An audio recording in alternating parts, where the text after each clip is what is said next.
ये जो पिछले दिनों कटरा में एजिटेशन हुई, धरना हुआ, प्रदर्शन हुआ, हंगर स्ट्राइक भी हुई, लोगों की गिरफ्तारियां भी हुई, और ये सारा का सारा मसला था कि एक तो ये जो लिंक जो दे रहे थे ताराकोट तक,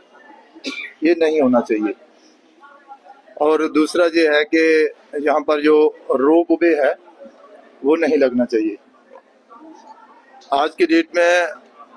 हम इस नतीजे पर पहुंचे हैं कि ये जो लोग धरने पर बैठे प्रदर्शन कर रहे थे, एजिटेशन कर रहे थे, हंगर स्ट्राइक पर बैठे थे, इनका जो जेन्युइन जो डिमांड है इनकी, ये बिल्कुल सही कह रहे हैं कि यहाँ पर लाखों की संख्या में लोग जो है अपनी रोजी रोटी कमाते हैं, और सिर्फ कटरा ही नहीं, कटरा के बाहर के भी पूरे स्टेट के लोग जो है यहाँ पर आकर काम करते हैं। तो अगर ये जो एक्सप्रेस हाईवे आ रहा है उसका लिंक अगर ताराकोट तक दे दिया जाता है तो उससे बिजनेस बड़ा प्रभावित होगा,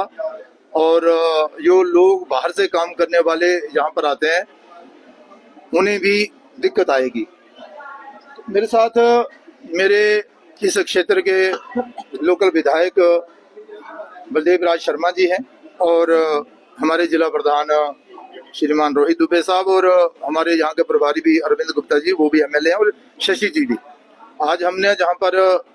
संघर्ष समिति के लोगों से बात की है, चर्चा की है, और उनकी बातें सुनी है, उनका जो गुस्सा था वो भी हमने सुना है, और अब हम उनसे मिलकर बाहर निकले हैं। तो कुछ चर्चा जो अंदर हुई है, मैं सारी की सारी चर्चा आपके साथ तो नहीं कर सकता, लेकिन इतना जरूर कहूंगा कि हम ये जो संघर्ष समिति के लोग हैं, वो जो हंगर स्ट्राइक पर बैठे थे, वो धरने प्रदर्शन, वो माता बहनें जिन्होंने जहां पर एजिटेशन की थी, जिस मुद्दे को लेकर हम उनके साथ हैं, उनके साथ खड़े हैं, शाना बशाना खड़े हैं, और इन मसलों का हल करवाने का पूरा प्रयास करेंगे। और अभी ये जो रोड लिंक की जो बात आ रही थी ताराकोट तक, पूरा विश्वास है जो हमारे प्रयास रहे हैं यहाँ के लोकल विधायक, जिला प्रधान, और फिर हमारा जो नेतृत्व जो ऊपर का है, केंद्रीय नेतृत्व, उनसे जो चर्चा हुई है, पूरा विश्वास है कि उसमें हमें कामयाबी। रोपवे लगेगा या नहीं लगेगा? रोपवे की जो बात है, हाँ, उस पर भी चर्चा हुई है, विस्तार से चर्चा हुई है, और अभी